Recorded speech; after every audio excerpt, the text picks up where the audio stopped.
Ito yung concept ng book niya or point niya lang, no? So, kailangan daw, hindi mo lang daw tingnan yung gaano kadami yung pera na meron ka. But you need to look at the quality of the money. Or in short, where's the money coming from? And sabi niya, there's actually the 4 quadrants or 4 areas where your money is coming from.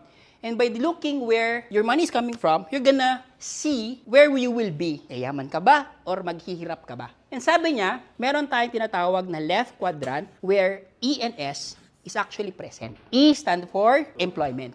And S stands for self-employed, di ba? So, example neto is like working on a BPO.